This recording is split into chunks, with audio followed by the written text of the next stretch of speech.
હતી, માં મરી ગયા પછી એકલી. એકલા જ છે? હા, પછી કોઈ નહીં.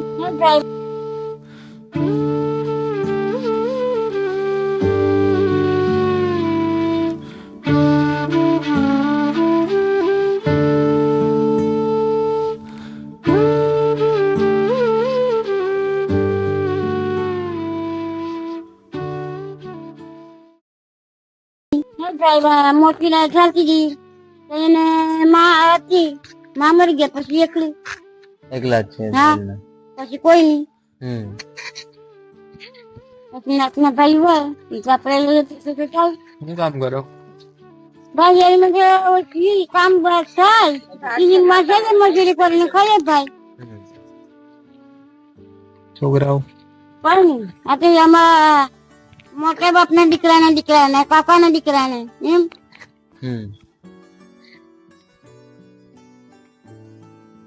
એટલે તો હું ક્યારેક ક્યારેક હોય ને મન મિલે તો કોઈ આપણે બળકે થાય, બળકે જઈએ. કેટલું મોલ આપે? 300 રૂપિયા. 300 હોય, 200 પણ હોય. કામ કરનાર આપે ને ભાઈ.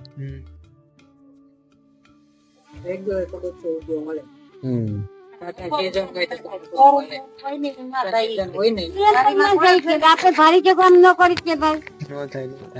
ઉંમર કેટલી છે?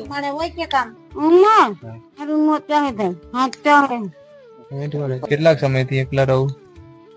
દોહી મરી ગયા છે ને અલગ જ લગન સંસાર નહીં કર્યો? હા, લગન તો છે ને છૂટો હતો, પછી મરી ગયો તો કોઈ અહીં કઈ આને લેવાનું આવ્યા કે કઈ કયું નહીં કે લેવા નહીં કે દેવા. પછી તો અહીંયા જ રહી કે તો બધા એને છૂટો હતો ને 2 વીઘા જમી હતી ને એમ. પણ હવે એના કાગળિયા ડોહી મરી ગઈ પછી જાય કોઈને ખબર તો ન હોય એમ. ન્યાય લઈ જાય તો આ ભાગ માંગે એટલે મામા કોઈ આવ્યા છે લેવા માટે. પછી કઈ ઘર જ ન કર્યું? પછી પાછું ઘર ન કર્યું. મારા ભાઈ બા બીજે ઘર જ નથી કર્યું. એના બાપ ના બાર બાપુજી વખત છે ને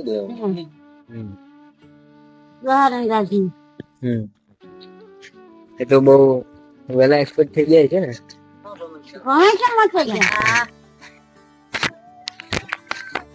તમે પોતે એકલા પોતાની રીતના કરી અને પોતાના કામ પોતે કરે છે એવું. 60 વર્ષની ઉંમરે તો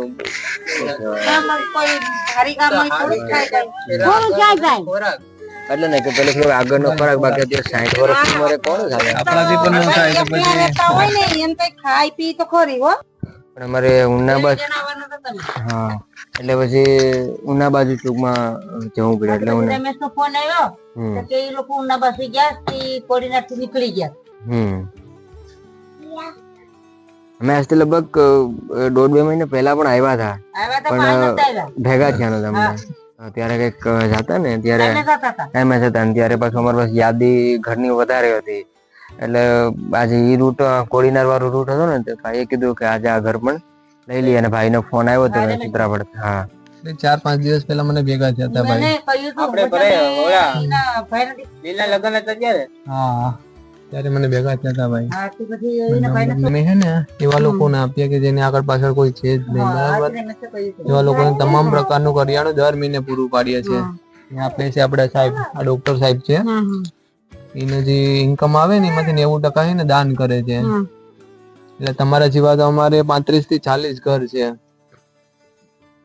તમને તમામ પ્રકારનું કરિયાણું તેલ થી લઈને તમે જે વસ્તુ ઉપયોગ કરતા હોય ને બધી જ વસ્તુ તમને હે ને અમે આપશું દર મહિને.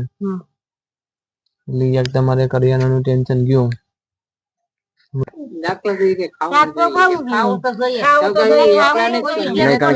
આખો દીધો ના એટલે ખોરાક તો જોઈએ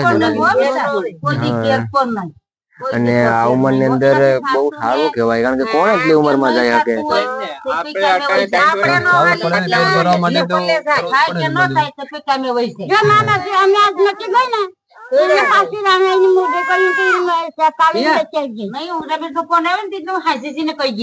ત્યાં પગેરો કરજી હવામાં મારા રામચીની વેરી જામ થોડુંક થોડુંક આરામ કર્યા કરો, થોડુંક થોડુંક કામ કર્યા કરો.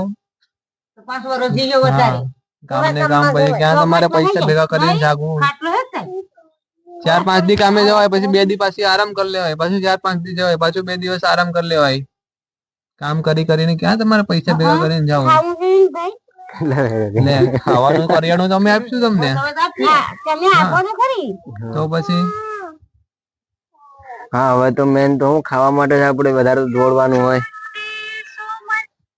મુઈલે શું કરવા જાવ? ખાવાનું આવી જાય ખાવા હાટું. હેલો હા હા ભાઈ હા હા ઈ આસી વાત. હાવ બેઠું તો ન રહેવાય. ખાટલા કરેલા છે ને એટલે અને બેહી પણ ન કે બે પકડાઈ જશે રે. બેહી પણ ન કે ઘેર કઈ ને તો બળતણ લેવા ભાઈ હા બળતણ પર પાછો આવું તો બાવું કોઈ દી બેઠો નથી એક ને એક પાછો. હા ખેતર કેવું તો કઈ નથી. કોઈ નહીં આત્મા જાય પણ નહીં ભાઈ. હા એટલે અહીંયા ઘર તે રહેતું ત્યાં પર બિચારો ફૂટો હતો ત્યાં પર રાખી રાતે પડીને અહીં આવતી રહી રાતે એટલે ત્રાહલી રાતે ને રાતે આવતા રહ્યા ઓળપો મરી ગયો સામે ને ખાય.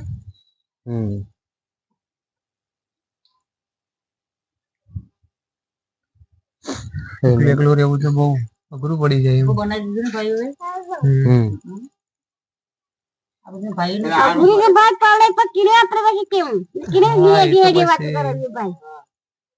પડી હોય તો સહન કરવું જ પડે.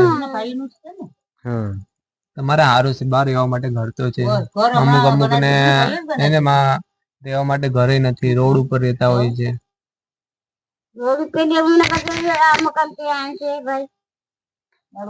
તમારી પાસે છે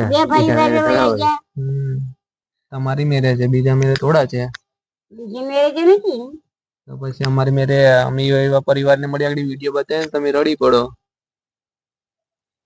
એવા એવા ઘર છે અમારી પાસે કે આમ બિચારા કે રોડ ઉપર જ રહે છે.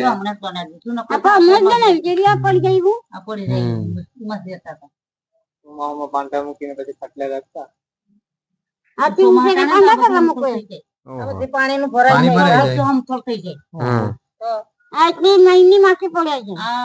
છે ને ઓલો સાઈ રે એને કોક રોટલા દે છે સોમાહાટાને પાણી જાય રોટલા એટલે ઉતરી આમાંથી એને રોટલા દેવા છે.